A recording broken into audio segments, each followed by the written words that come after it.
What would happen if an alien impregnated Spider-Man? Acidic webs. Acidic webs, and presumably it'd probably look a bit like Venom. And a wee mouth would come out his bum. Why his bum? It's funnier. Yeah, cool. So we should have done it. Have we done an intro yet? It's Meandering Movies. It's Meandering Movies. It's Meandering Movies. So won't you lend an ear? Welcome to the Meandering Movie Podcast, where I have one of my co-hosts. I'm Gary Copeland. I gave you my full name. Don't look me up. Because you'll just, I have secrets. There's a lot of pictures of like vegan food and mustaches right now, so this is all good things. Yeah, that's pretty good. I saw the fish and chips that you and your missus went and had. Damn, by the way. Well, I'm assuming you didn't. What was it? Imitation fish? Yeah, or? it's vegan. That was a vegan fish and chips. So what is the fish made from? I think jackfruit or tofu, and it's wrapped in nori, so seaweed, and then deep fried, and it was pretty damn. There was good. only one disappointing aspect of that entire picture, What? and there was mushy peas. And mushy peas were born from the devil's arsehole. They are minging. They're awful. Why? It's just peas. It's It's not just peas. It's peas and vinegar mushed together. Oh, that's what it is. Just It's tasty though. Think of this moment in life. Oh, by the way, Gavin Trenchman. hates the mushy pea. Bring it down. You put a lot of thought into it this week. No, I mean literally Wow. used to walk in Wow. and I woke up from a nap. So that's yeah. Just think about mushy peas for a sec. Where someone's like sitting there, they're eating their peas, and goes, "Do you know what this needs? What's that, honey? A bit of vinegar. All right, I can put some vinegar." And I went, no. I want to mush it up first. It's like, why? I don't know. I want my peas to I become definitely a feel vinegary soup. like what happened there was he was putting salt and vinegar in his chips, accidentally vinegared his peas up, and went, "Oh, that's rank. I guess I'll just mush them, and then I'll kind of scoop it down as quick as I can. Then I'll get rid of it." And as he was doing that, the missus walked in and went, "Oh, what you done there?" And he's like, "Oh, yeah, you eat this. I made it for you." And that's where it came from. And then she projectile vomited it back out because it's disgusting, and then left that man and went and married the billionaire. 'Cause Mushy peas are gross. She deserves better. Deep fried Mars bars, however. Never had one. Oh, they are good. They are good. Where are you getting the vinegar thing from, by the way? It's not just like not vinegar. No, it's The peas first and recipe vinegar. I've come across here is like butter and salt. I mean, everything's got butter and salt in it. Everything's got butter and salt in it. Literally in Gary's belly button right now is probably some butter and some salt. No, mushy peas have got vinegar in them. Mushy peas vinegar. There you go. Mushy peas malt vinegar. What's that? Culinary ginger. Cookpad.com. Bicarbonate or baking soda is added to the peas. Traditional British mushy peas. Baking soda. Whatever. Fucking. It's not vinegar. Well, I've seen ones with vinegar in them. And so in this week's episode, we'll be talking about Spider-Man Far From Home. The next... No, we're just going to talk about mushy peas. Okay, back to mushy peas. The next film in the ever-expanding Marvel Cinematic Universe. The culmination of the Thanos storyline, I guess. This is the end. This is. This is the end of the story that they started with. They with should have Iron called Man. this Spider-Man Endgame. It would be aftermath. Yeah, Aftermath, yeah. I mean, I have to say, I think the name Far From Home is not great. But I guess Sure. Homecoming, Far From Home, maybe that's what they're going Are they for. going to keep putting home in the Spider-Man film? That's what I was wondering. I mean, they might. Are you going to edit out all the crunches? Can I keep eating these biscuits, or should I stop? I'd rest say of the stop, episode. because no one likes people eating food on a podcast. Well, that's why I'm asking if he's going to edit round it. Why make him have more work? I mean, that's what we pay him for. Do we? You don't pay me. Fine. No more biscuits. No more bickies. You can eat all the biscuits you want after we've reviewed Spider-Man Far From Home. So yeah, So presumably the next one's going to be called Spider-Man Home and Away. I was literally about to say Home and Away. It's got to be, right? Home and Away. And then they have Kylie Minogue show up. and- Spider-Man. Radioactive Spider-Man. Don't That's know. the 90s version of the theme tune, not the classic Spider-Man theme tune. I was literally about to make a joke that they should have Harold from Neighbours in it, but then that's Neighbours, not Home and Away. So I don't know. shout out to anyone who knows who Harold from Neighbours Do is. not know that reference. Australian TV, why is that so big over here? Is it big in a... I think it's just because it gets distributed over here for cheap prices, and so we just put it on and drove. Slap it on, people suck it up. Whereas when it comes to British TV shows, for a long time, America wouldn't take our stuff because It's Australia, mate. yeah, Home and Away is Australian. What do you mean, yeah? You said America. I know, but I was talking about, like, you know how America just takes our TV shows and makes their own versions a bit worse? Yeah. So that's why they would do that, because they wouldn't take our TV shows, because we would kind of ask for a wee bit too much. Plus, America's like, oh, we can do it better. And they never did. So I guess apart from... Did The Office. I was going to say The Office. But then saying that, they did the first 2 seasons of The Office, which were shite compared to our one, because it wasn't that... Didn't have that good blend of Ricky Gervais's awful cringe comedy, because they toned it down. But then everything after the first 2 seasons was great, because that's when it became its own thing. Yeah. So really, they kind of did that crap. But once it became its own thing, it was a really I mean, if you think thing. about it, most of those Americanized versions of the British TV shows are crap and wouldn't make it past the first season, but luckily The Office was just able to push on through. And I find it mad they had a Shameless. I think that's still on. I believe the US Shameless got more popular than the UK Shameless. Really? Yeah. Well, I guess because of international distribution, but the UK one was like beloved over here. I mean, I watched Shameless. I watched a lot of I Shameless. watched the sex scenes. Frank Gallagher. That's pretty much what I watched from Shameless. Spider-Man. Yeah, Spider-Man Far From Home. So yeah, in case it hasn't made it into the episode, we're going to do a wee bit of non-spoilers, and then when it does come to spoiler time, the klaxon will of course sound, and if I can, there will be a time code in the description. There may also be a thwip noise. If you would like to give that noise to Philip just now, Gary. We already did. I can't wait to find out the context in which he's going to use that sound. If I was Or Spider-Man, that Green Goblin laugh he just did. I can do all the villains. Do Rhino. It's clobber time. That's That- Ben Grimm I was- from Fantastic I Four. was going to say that was the thing. Basically the same thing though, except one's rhino themed and one's orange. So, Which is a big old Brit walking cock. into Spider-Man Far From Home, you were mass buzzing. I was buzzing. I love Spider-Man. Spider-Man's my favorite Marvel hero and has been forever. And I was excited for it because I was thinking this is going to be good fun. It's Spider-Man. Spider-Man Homecoming was brilliant. The character was decent in Endgame. It can't, you know what I mean? It's like, what could possibly go wrong? I think my only expectations, which were, I can't remember if I talked about it pre-recording or after recording, but yeah, the only expectation I had was that this was the beginning of Phase 4, not the end of Phase 3. Glad I found that out. And yeah, I You mean, found out that it was the end of Phase 3 and not. yeah, I'm glad I knew that. But yeah, other than that, I was excited. I was really excited. Trailers gave way too much away. I stopped watching. Yeah, After that second trailer where they said multiverse stuff, I was just like, oh, I want to stop watching. which we'll get into on that. Yes, we will. Because they did so good. They did the Marvel thing again. But for me personally, walking into this film, which for some fun story out there, I went and saw this film with podcast pal Ryan Campbell. Is that what we're calling our special guest? Yes. Podcast pals. Podcast pals. It's alliteration. I love it. So yeah, him and I went to see it, and walking into it, he was even less enthused for it than me because he hated Endgame. He absolutely Really? he wants to get back on this podcast so he can talk about how much he hates Endgame. Why? I mean, that's for him to discuss. I don't want to share his thoughts for now. But Ryan, yeah, so you're walking wrong. into Far From Home, he was not excited at all. Yeah. And I was like, not that enthused because I thought Endgame was such a perfect kind of ending to this big thing. And Yeah. I wasn't really enthused for more of a new storyline, which I think, well, when we talk about in the spoilers, the post-credit scene seems to hint at where they're going to go next. Yeah, totally. But yeah, walking into it wasn't enthused. And I'll say during the film, I wasn't that enamored by it. It felt like, you know, you got like a sci-fi TV show that runs for 24 episodes. yeah. And then they have one that's like, this episode isn't going to connect into our main storyline arc. And it's not going to have a moral kind of question to it. It's just going to be like a silly little rompy one. Far From Home kind of felt like that, where it just kind of felt like a silly side story that wasn't really doing anything meaningful. I'll agree. I think the first 25, 30 minutes. Yeah, are rough.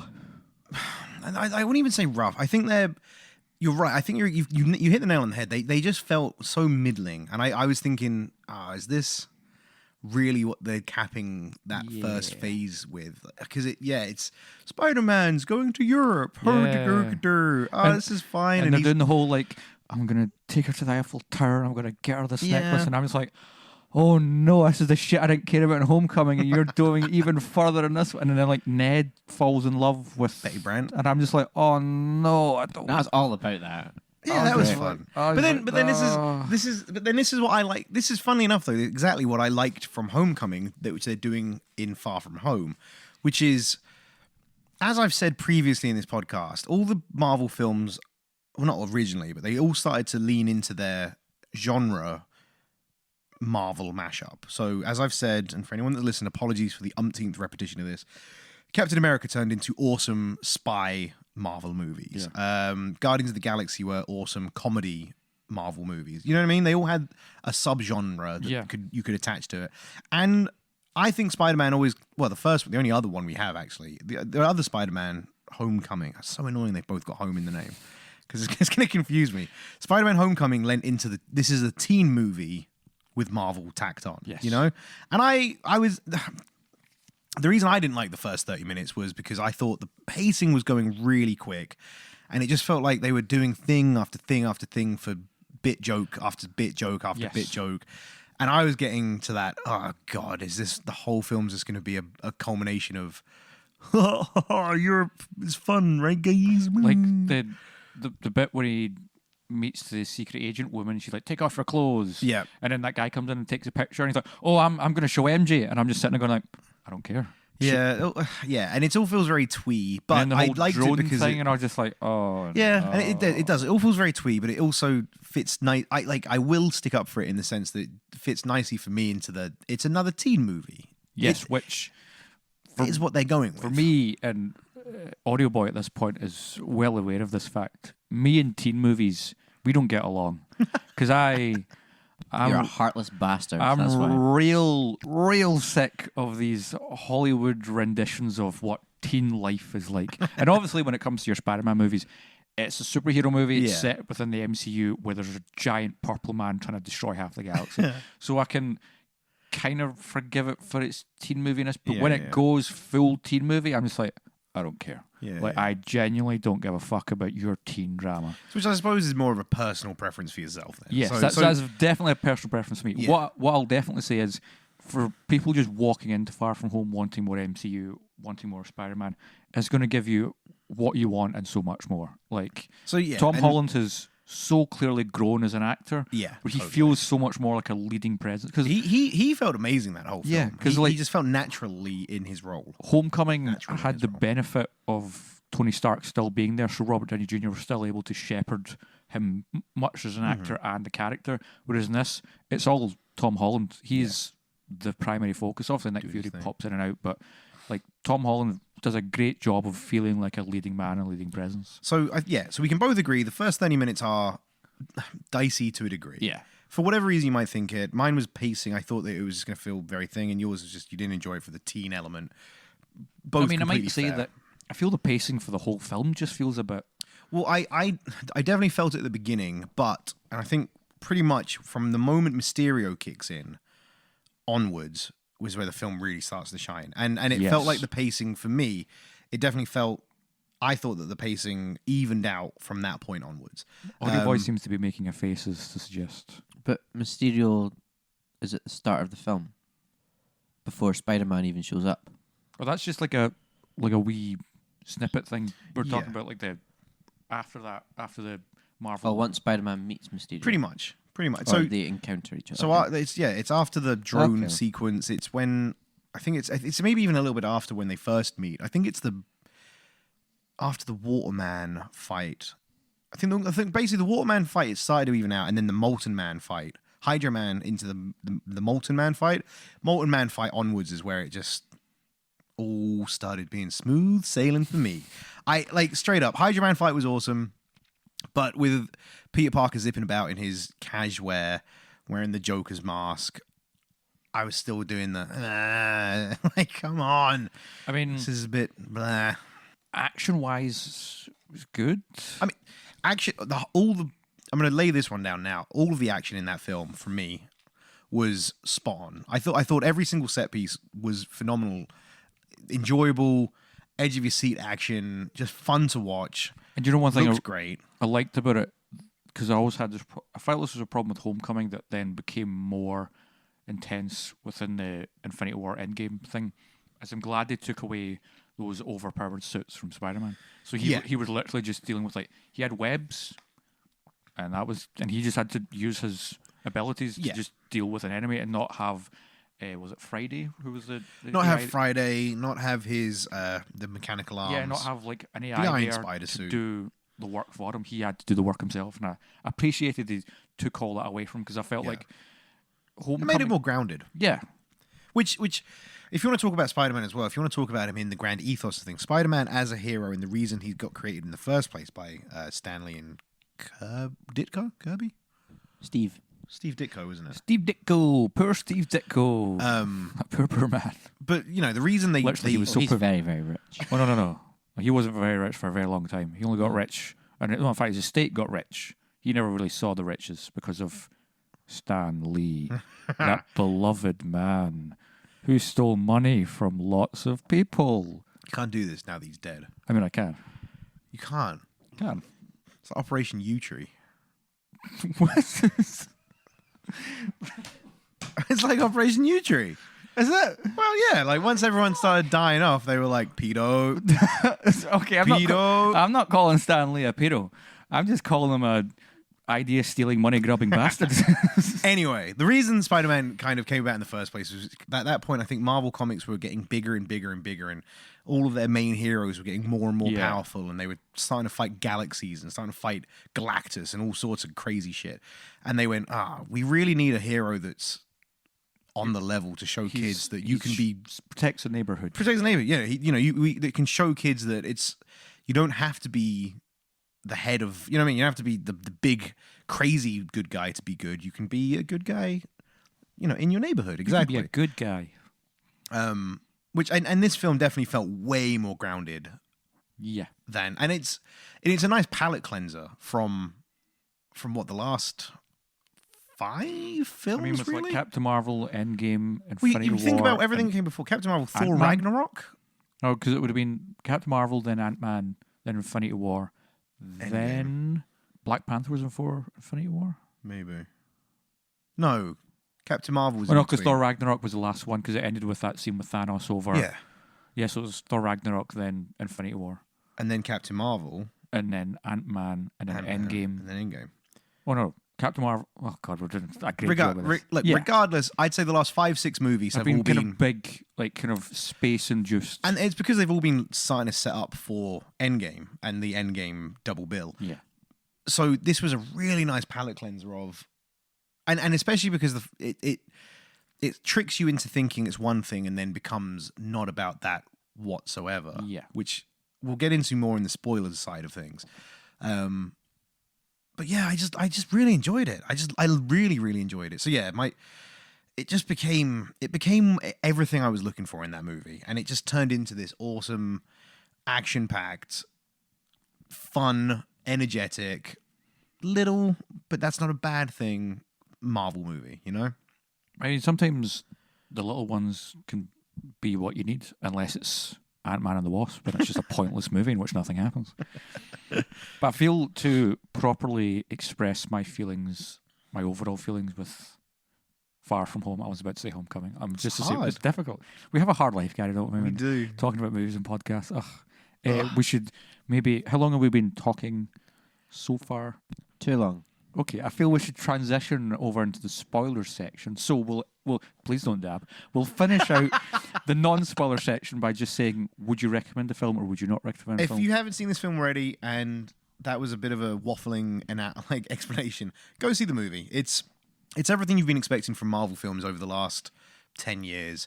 Not quite as we said, galaxy spanning and hugely epic as the last couple of movies, but absolutely go see it. I loved it. I thought it's pretty high on my overall ranking list as well, I think.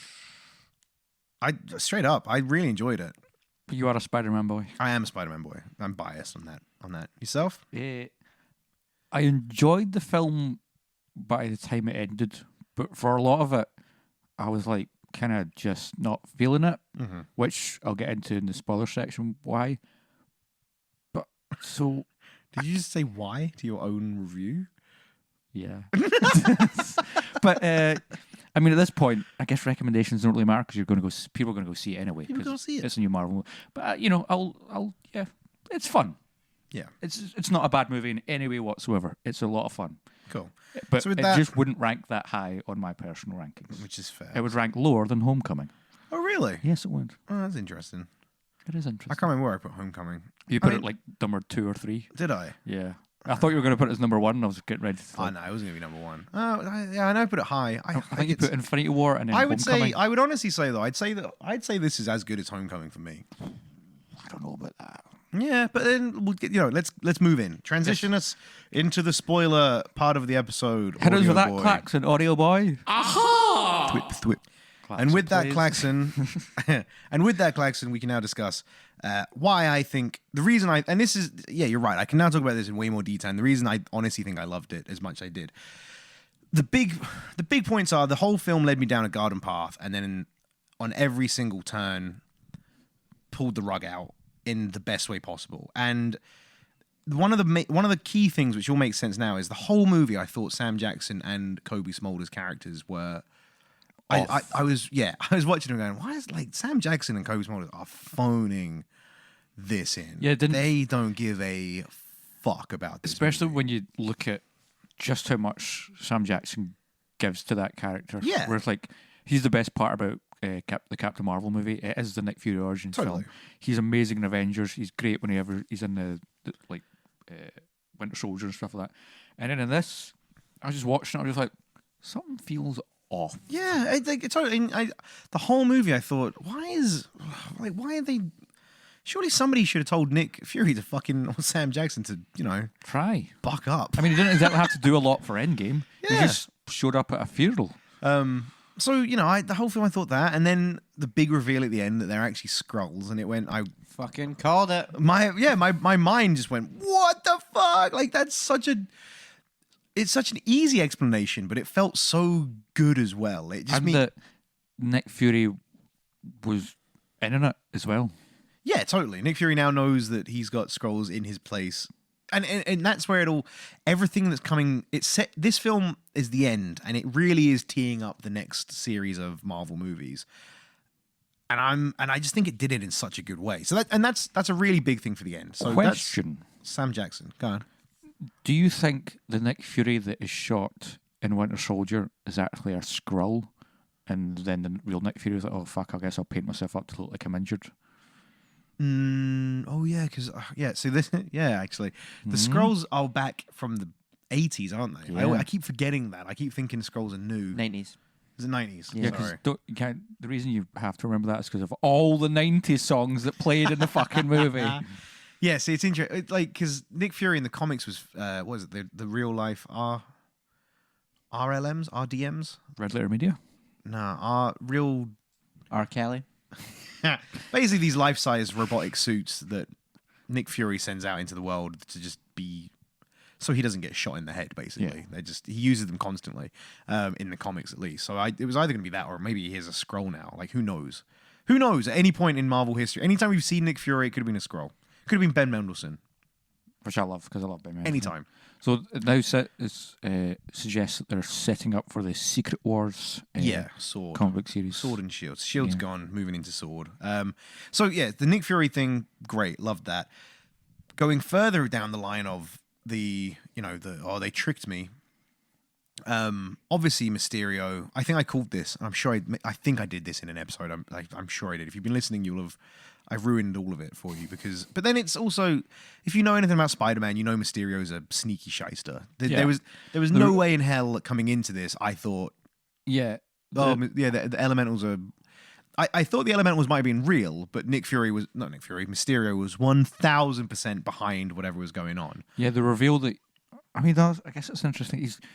I wouldn't say the reveal of him being a bad guy, but the reveal that he had nefarious intentions didn't surprise me. Mm-hmm. But his motivations and the makeup of the character's kind of mindset was what really drew me and interested me. Yeah, and it was awesome. It was a real nice throwback to, and continuing this is a universe which is growing and evolving, and every piece has meaning effectively, rather than it just being a, This is now the 12th villain that we've had that has been influenced by the fact that he hates Tony Stark. Is it 12? There's a lot. It can't be 12. Because if you think of it like Obadiah Stane, uh, Whiplash, Whiplash, Arnie Hammer, Ultron, the Guy Pearce from Guy Iron Man Pearce, 3, I was going to say Mandarin. the one from fake Civil Mandarin. War, Baron Zemo. No, Baron Zemo wasn't Tony, was it? I mean, they blew up Wakanda, and he came up with a Yeah, I mission, guess and it he was. made Ultron, which then made I guess so. yeah, it's like just a There's a lot. yeah, and it's just what is it, Vulture? Just like Oh, fuck yeah, Vulture. It's just like, Spider-Man's villain. it's like oh good, another villain that's angry at Tony Stark and wants to. But then I like the fact that his motivation isn't to blow up the world or Yeah. kill the Avengers or blah blah blah. It's I want to be the I want world's to have next whatever Tony hero. Stark had. But I want to have what Tony Stark had. he also wanted to go to spelling lessons, apparently.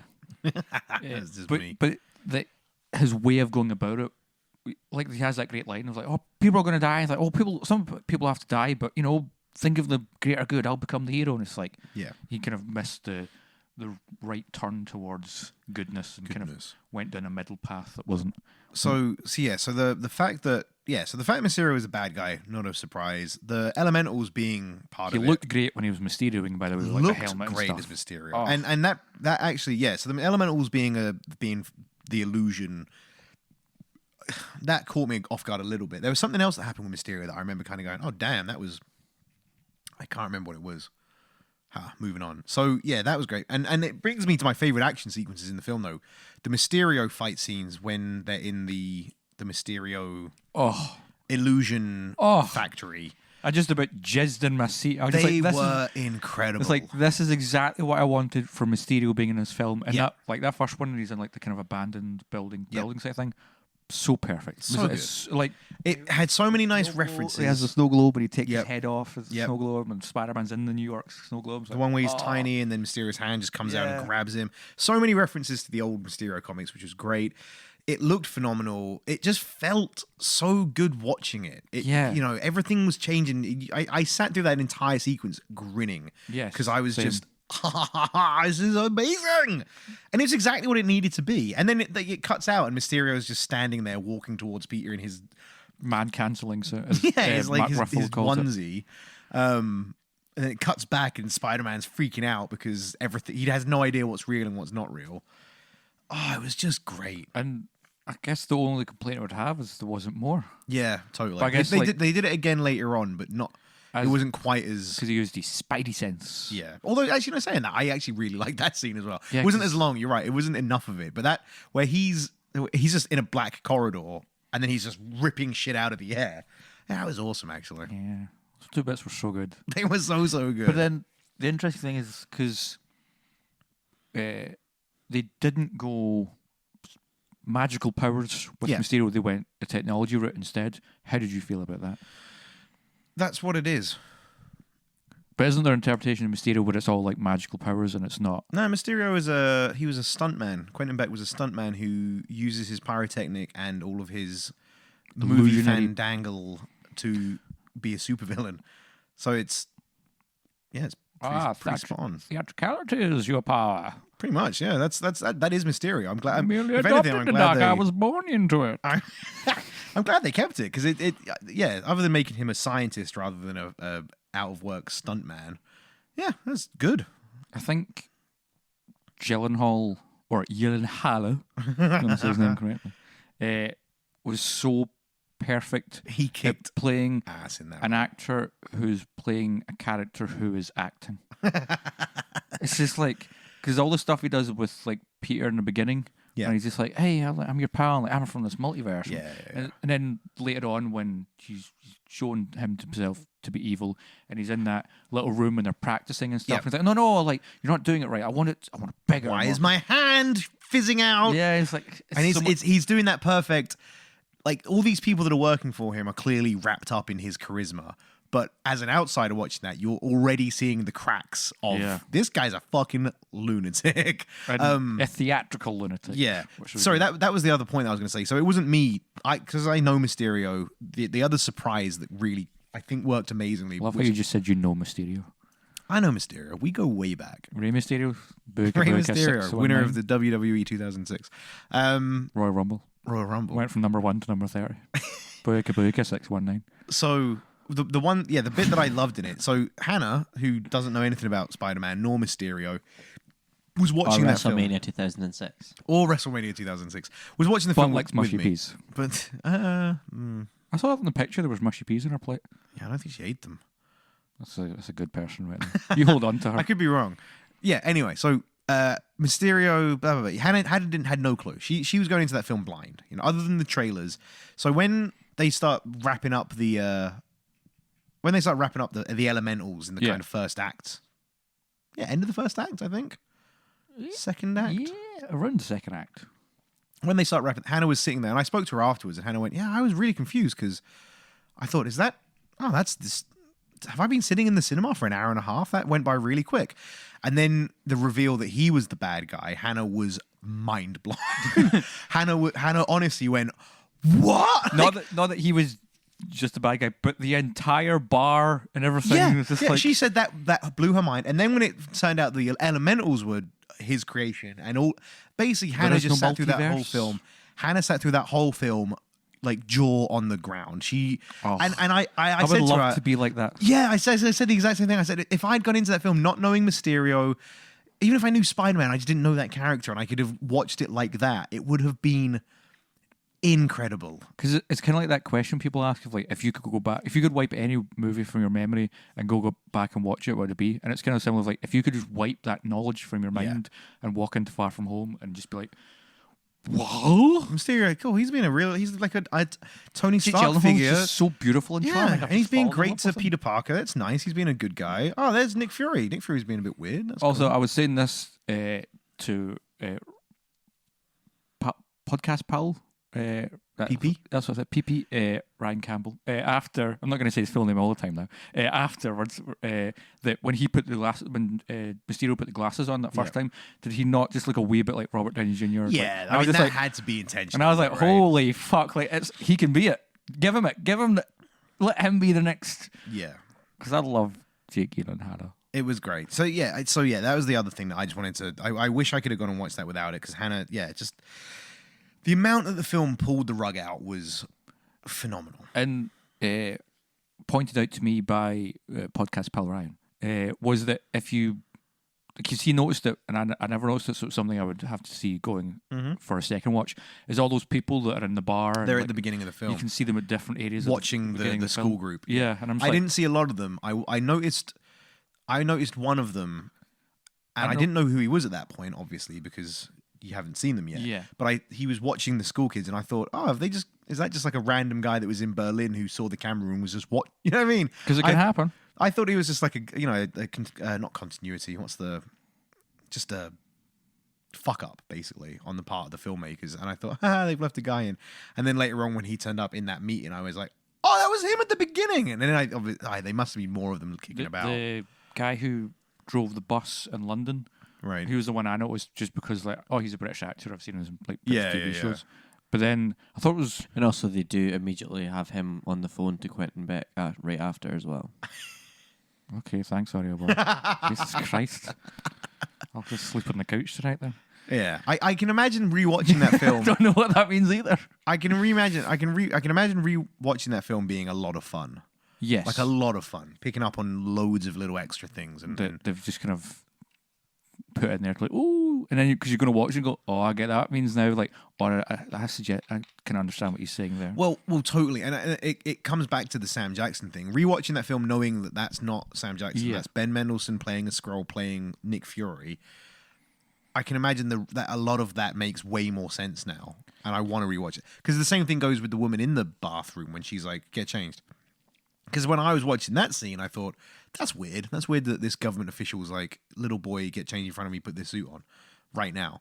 I mean, it's a fantasy come true, obviously. But I thought it was odd. But again, thinking that that's a Skrull who maybe isn't one of the has been on Earth for ages Skrulls, but is maybe a new Skrull that doesn't quite understand human interaction and is about to pull a gun on a kid, all makes sense. Because like it's just little things like that, which you think they're kind of bit laughs, and now it's not. It kind of ties back in. Yeah. But I just like the idea that Sam Jackson's such a versatile actor that he came into that role going, I am Ben Mendelsohn playing a Skrull, playing me as Nick Fury.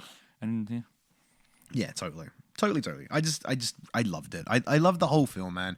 Then moving further into it, we had the Spider-Man taking the mantle of the new face of the Avengers. So we had him coming to terms with Happy, who I'm assuming Happy's now going to be a Spider-Man character. or maybe just a more of a, Kind of I was going to say multifaceted. Coulson type character, Yeah, just kind of in everything. which good for John Favreau. because just more cash in his pocket. Yeah. So you had that whole thing, which was awesome. I liked that. Plus, you might get jiggy with Marissa Tomei. Might. Want to get jiggy with Marissa Tomei? I love that scene. Is it like near the end where he's just sitting there, and then like those two are sitting across from each other, and he's like, "Oh, you know, like you're dating and we stuff." go, no, yeah, the whole it's building up that we need to have a talk. I need to know going forwards about if you guys are playing safe, and you think, oh, he's talking to Nick Fury and Kobe Smulders maybe, and what's her name, Maria Hill. What's it? And it cuts, and it's fucking Aunt and Happy. And he's like, are you guys dating or what? and one's like, "Yeah," and another's like, "No," and I'm like, "Oh no, I've been here before. This is like this is my life, but in an MCU movie." So I enjoyed the buddy element that they had, John Favreau and Tom Holland, and you can tell they have a lot of fun Yeah, on screen together. I feel like a lot of people have fun with Tom Holland. On screen, 'cause Yeah, he I seems, think seems he like a just seems fun like a- person. Because like him and Jake Gyllenhaal have just fallen in love. Like all the marketing and stuff they're doing, like those two are just in love with each other. Besties. And then it all kind of starts coming together in that third act where they're going after Mysterio. Mysterio's in London and After Spider-Man's gotten to his lowest moment, he's been the beaten lowest? down and he's lost. realizes he gave away the glasses that like were given to him. His friends are going to get killed. But Which is another plot point I really liked, though, that, you know, Spider-Man's a kid. He's an idiot. He doesn't know what's going on half the time. I feel because when you were saying there, like he's going to be like maybe the new face of the Avengers or something, I feel this film does a good job of making him earn that. Yeah. Because in the beginning of this film, he's just a useless idiot who wants to get the pretty girl. Yeah. And then by the end of this film, he's someone who's like stepped up. He's built his own suit, much like an Iron Man in a cave type well, of deal. that's my next point. But The kind go of on, the go mirror on. image of that, and then he's Fuck me, right? He's stood up and he's defeated the enemy. It's like boom, I'm Spider-Man. I'm Learned back from in his New York. mistakes. Learn Realized from he's mistakes. He's not- gonna not look the bee's after knees. the neighborhood, but when it comes time, look after the world. Look after and the world. then Yeah. the greatest moment in Spider-Man has to be Which what moment? when J.K. Simmons as J. Jonah Jameson shows Oh, up on the right. screen, and I lost my fucking shit. So before we get to that, the final thing I was going to say really is the moment on the plane where he's building his Spidey suit, and he even does he lifts the holographic thing out. Happy looks at him in a way of just like, I've seen this before. You got this, kid. Like, all of that, you're right. Like you pretty much said it. It just felt so earned. It felt so good. The Captain America one as well. Oh, mate, that Where was he's got I the- fucking The almost fell shield out my and seat the laughing thing as well. Yeah. when Happy throws the shield. Is that what you're talking? No, the Oh, bit where wait. Spider-Man, like he's knocked on the bridge or whatever, and he Oh, emerges and he again. uses the- He's got a yep, shield yep, and he's yep. got a thing, and it's like Doing Captain Cap. America in Endgame. Sorry, I thought you were talking about the bit where Happy throws a shield. How does Cap do that? How does Cap do it? I loved it. Happy It continues was such to a be shit throw as well. Happy's like, he keeps setting him up. He's just like, he's here to save the day. And he's just a bit, He's not though. you know, He's not. he's an older guy. He's you know, doing his he's got a bit of, but maybe in his younger day, they'll probably do like a Disney Plus, like Happy when he was in his 20s. Happy and Hogan. he was maybe just like he was a boxer and he's kicked the fuck at people. And he was just kind of an old man, that's, you know, Wants to get into Marissa asset Tomei's management. panties. So yeah, and then you're right. And then so there's an interesting thing here that I wanted to talk to you about though. From me? Yeah, specifically you. Oh, From a film making point of view. Those two after credit scenes aren't after credit scenes. Okay. So I think the majority of other after credit scenes in every other Marvel film you go and see, if you leave at the end of the movie, you might miss a teaser for something that happens in the next film. But you could not watch any of them and you wouldn't miss anything. I mean, I've said that in the 26 years of my life, I have never once watched a post-credit scene that warranted a post-credit scene. Yeah. But these two, but then these might be the first two in which I watched them both, and for different reasons, it got me excited, and I felt I gained something from watching them. But that's my point. These didn't feel like end credit scenes. These felt like they should have just been trailers. parts of the they should have just been parts of the film. Because Sure, right, yeah. maybe not the one at the end. Maybe the J. Jonah Jameson one definitely part of the film, but I think the other one is perfectly placed as a post-credit scene. But I don't think it is, because that's a huge piece of information. Because I think just trying to cut to that in the film would be a kind of a big shift. Whereas, I mean, I don't disagree with you on that, but if that's not like a throwaway, oh, we're going to get you excited. Like, a lot of information happens in that final one. So we've already done a spoiler warning, yeah. So let's go in them one at a time. So the mid-credit scene where the greatest scene of all time. it's great. Spider-Man and so Tom Holland and Zendaya are flying about, MJ, and she's fucking hating it, which is nice reference back to Sam Raimi Spider-Man. It's that pretty much exact same shot, Yeah. isn't it? Over the shoulder, Yeah. MJ's face. And she's just like, this is terrible. And then also he does that, the Sony getting in their dues with the Spider-Man PS4. Yeah, which I thought was kind of... That was nice. That was cool. I liked it. And then he puts her down. He's like, right, I better go Sorry, then. Spider-Man PS what? There's a PS4 reference where at one point he does the pose from the Spider-Man PS4. Oh, the selfie thing. Yeah. Oh, okay.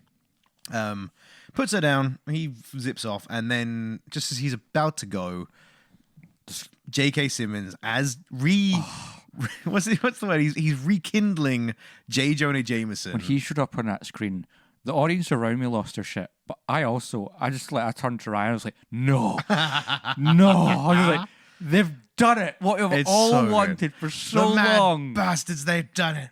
Oh, I mean, the only downside is the hair, but I get it because J.K. Simmons is bald now. But apart, I'm just Well, like, it's oh. what's interesting though is it is still J. Jonah Jameson, but it's clearly not J. Jonah Jameson as head of the old newspaper. Yeah, I the think Daily it's Bugle. kind of taken from the PS4 game again, where it's like he does Is like it? a podcast or something. Well, that's what I was going to say. It definitely felt like a This Is America fake news. Yeah, What's I his think that like Alex Infowars. fucking Infowars. Yeah, that type of stuff. Yeah, so it's it's a new version of news. Yeah, rags. he's not in charge of the biggest newspaper because it's newspapers at this point are Obsolete, outdated and more or irrelevant. less. Yeah. So yeah, and it was great. And then that brings in three bits of information. And that one actually, I would say maybe you could. If anything, I'd say you could probably get away with that one as the after credits, because really, J. Jonah Jameson's come back, awesome cameo.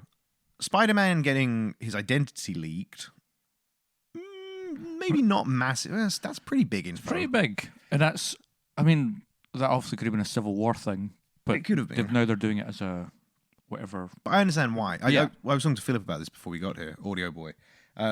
Obviously, in the comics, Spider-Man's always had the duality of some of New York loves him, lots of New York hates him because they think he's a vigilante. Yeah. And that's, spurned. That fire's blown by J. Jonah Jameson.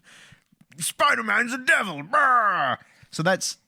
I still love that. I know you hate those Sam Raimi movies, but there's that one where like Spider-Man, they think he's gone. He's just like, oh, I miss him. I love him so much. And he comes and steals his suit, and he's like criminal. Like, Hey, in the Sam Raimi films, I don't hate them. I don't think they hold up as well. J. Jonah Jameson, however, will shine in all of them. Every single scene of him in those. Like, I love the one So good. where like Elizabeth Banks keeps shaking his table, and he's just like, "Is it time to take your pills?" He's like losing his shit. Like, oh, I love it. So that was cool. And I get why they're doing it, because it means that they're now going to have the duality. They're going to have some people love him, some people hate him, and that brings in that element, which is a key piece of Spider-Man's character, rather than just being, oh, Spider-Man saved the world twice and we love Spider-Man. It's now going to have that. It's also going to have to be more careful. a further duality moment between Tony Stark, Spider-Man, because of course at the end of Iron Man, he's like, I am Iron Man, and then he is the top Avengers man, and now they're setting up for Spider-Man to be the head Avengers man. Yeah. Now everyone knows who he is. And we have to see where that goes. It also showcases that Mysterio didn't die, thank God. Or did he? He didn't. I mean, obviously he didn't, but because I want Which more. is nice though. It's nice that they haven't killed off a villain. like they've kept for once. Vulture, they've kept Jake Gyllenhaal. I want But it's more. because they're doing a Sinister Six though, right? I mean, I think Sony already have planned or had plans to do a Sinister Six, but I guess Disney have bought Fox. They've bought fucking everything else. At one point, they're just going to say, Sony, give us back Spider-Man or we will buy you. I mean, this is true. I think the interesting... No, they don't have enough money for that. I know Disney's fucking huge, but they don't have enough money to buy Sony. Yeah, well, Sony's like... That's an insane amount of money. Yeah, with their tech side of things and everything. It's going to happen. But I remember Far From Home is the end of the contracted films that Sony gave to the MCU, because it was like Civil War, Infinity War, Endgame, Homecoming, and Far From Home. That made up all the films. Yeah. And I think after this, it comes to Sony and Disney to be like, do we re-up this? Of course and obviously, they will. And obviously Hopefully they Disney's will. like, you should re-up this. Yeah. But Sony just be like, hey, Venom did pretty well. We'll just take the Tom Holland and put him in our Venom universe and that'll be fine. Yeah. Because they might... fuck. I mean, Venom made a shocking amount of money for how awful that film is. Just look at Far From Home and look at Venom. I know. It's I know. insane. I still find it mad that they did a Venom film without any reference to Spider-Man. Just Not even a passing... Just fucking give Tom Hardy's Venom to the MCU. Yeah. We'll just give... Yeah. And maybe get rid of the Woody Harrelson Carnage thing, because that just looked real fucking dodgy. And then, final information it drops is that, Spider-Man's revealed, which we can take or leave. We'll see where that goes. So I think that maybe... I don't know, it's weird. But then the final end credit scene, which I think doesn't feel like an end credit scene because there's so much information. So... I mean, fun fact for this end credit scene, I didn't stay for it. Oh, did you I not? didn't know there was a second one. So we left, and then I found out there was another one, and I watched it online. Fair enough. But finding out that, Maria Hill, Nick Fury are both Skrull. Yeah. Sleeper Cell agent Skrull on Earth standing in. Finding out that Nick Fury is... On a spaceship. on a spaceship, presumably with Captain Marvel, working on Sword. Hopefully working on her character, because she doesn't have one. Maybe. Yeah, maybe that is more of a... Well, I don't know. So the reason I don't think it's an end credit scene is because if that's a lot of information that if they don't recover in whatever film comes next, it's just going to... It's just like a lot of missing end credit information. scenes were particularly long, which made me think they were originally part of the film. Particularly long and with a bunch of information. Like any other end credit scene is a teaser. The first time you've seen Thanos, and it's just these humans, they court death. And then Thanos grins, and you will go, oh, who the fuck was that? Because let's face facts, other than the super nerds, nobody knew who Thanos was. Yeah. And you kind of, and then you're like, oh, cool, Thanos. Or the other ones going on from there. I mean, you think it, Thanos the picking up the Infinity War gauntlet. one, where it's sort of like Nick Fury disappears and the wee pager drops and it just comes Captain up. Marvel's thing. But most people are like, what the fuck is that? Yeah. And you'd have to ask your nerd friend, like, oh, that's a Captain Marvel symbol. So it's like you don't necessarily need them because there's not massive amounts of information, but it gets you hyped. It just builds hype. Whereas both of these ones were pretty fucking chock full of information. But I think that's because of where they are right now, which is like they've just finished up their big 3-phase arc storyline, and they need to give people a reason to want to come back and continue to tune in other than the characters like the Guardians and Thor and stuff. True. And so why not give them two big not expository, but plot kind of inspiring moments to make people go like, oh, I want... Because that's what it did for me. Yeah. Like I said, I walked into Far From Home with no enthusiasm because Endgame had given me what I wanted. And I came out of Far From Home like, okay, I'm excited to see where you're going to go now. Yeah. But Far From Home was that bridge. And unfortunately, because it was that bridge, I don't know, the film, you really enjoyed it. I thought the film was okay. Like, there's so much to it I love, but like the pacing just felt off to me, and the plot never really surprised me because, like we both said, we knew what was going to happen. Yeah. And it was just like, I kept waiting for the film to like kick in, and then that Mysterio moment happened when he's like does the Mysterio thing, and I was like, yes. Yeah. And then it kind of went back to like big battle scene on London Bridge, which I thought was quite. They said London Bridge, and it's like, He said London Bridge, but it was Tower Bridge. Yeah, That's funny for us and Brits. And it was like a good action scene and stuff, but it's also just kind of like, it was fun. Yeah. But then those post-credit scenes happened, and I was like, okay, now we Damn. have something. I have a question regarding this whole Peter Tingle thing. Peter Tingle. Spidey Because sense. it becomes like a thing at the end. It's like he used the... Yep. When did he lose it? Like, he's always had these Spidey senses, right? At what point did it go away? I don't think It's kind of like... And there's the whole thing, like, she threw the banana. Yeah, it shows But, that like- it's gone. So what I think that... But, like, why did that happen? I though? think what they were doing is the Iron Man 3 thing. in that he's effectively got PTSD. Yeah, he's affected by the loss of Tony, who was his father figure, and the fact that he died. Came back 5 years Oh later. yeah, It's I just kind like, of forgot that Spider-Man. just like, I came think, yeah, died I like for that 5 kind years, of didn't he? that kind of awkward but funny way they did it at the beginning. It was like, Yeah, yeah, Memoriam. they're making us redo Right, shit. Houston. And then there's like the dude who's like, oh, he used to be a skinny nerd, now he's this big fucking jack dude. This ain't fair. I like the girl. Here's this girl from like 5 years ago, and here she is today. Yeah. And then here's this guy, little tiny basketball holding kid, and here he is today. Oh damn. Yeah, honk. Yeah, big old honk of meat. It's also convenient that all of Peter Parker's classmates got snapped and then brought back.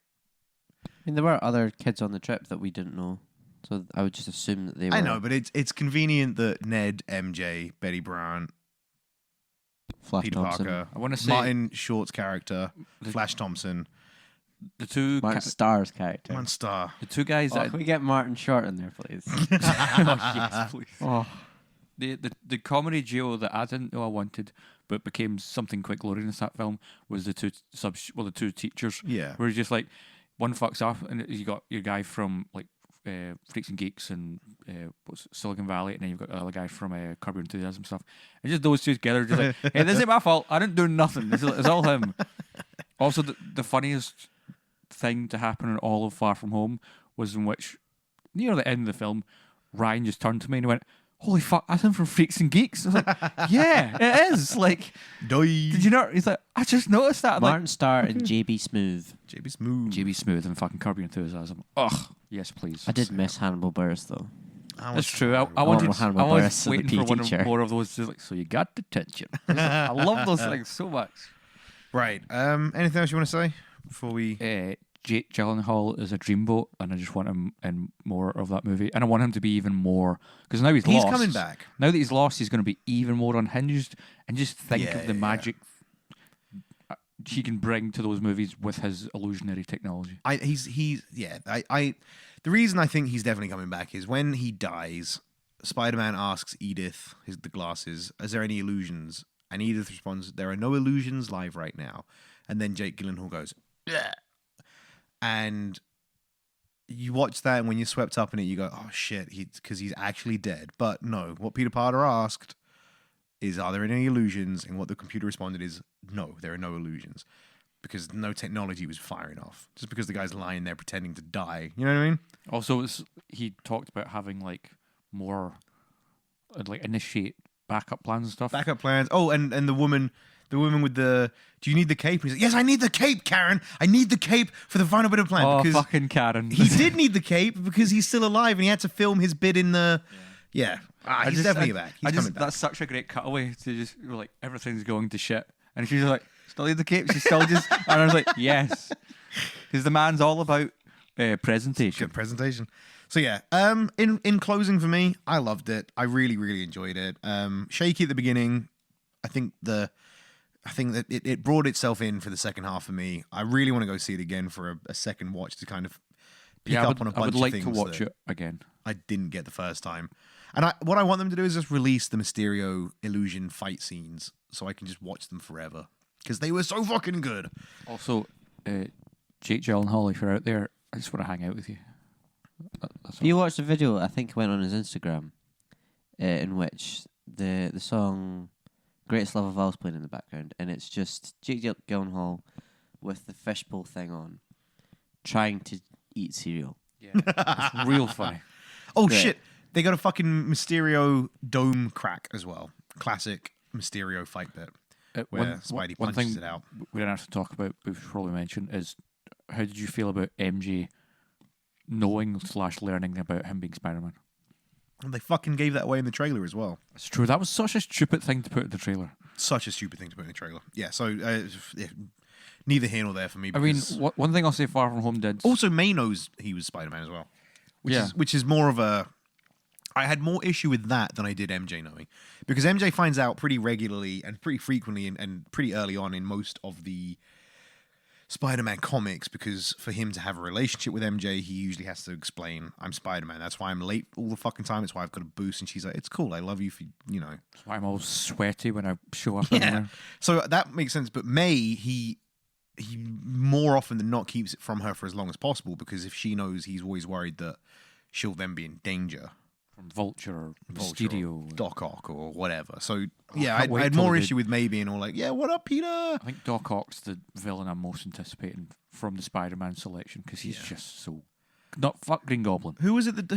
Oh, but then I think that's they're setting up a lot, because I went reading online. Thankfully, they're not setting it up the same way Amazing Spider-Man 2 did, where it's just a man in a room with all of the Rhino suit, the Doc Ock suit, and the Green the Goblin vulture suit. wings in the background. It's like, oh my god. Okay. So yes, if you have more to say, No, I was gonna say, are we wrapping? Are we finishing? yeah, there? I would just say I enjoyed the film enough. It never bored me.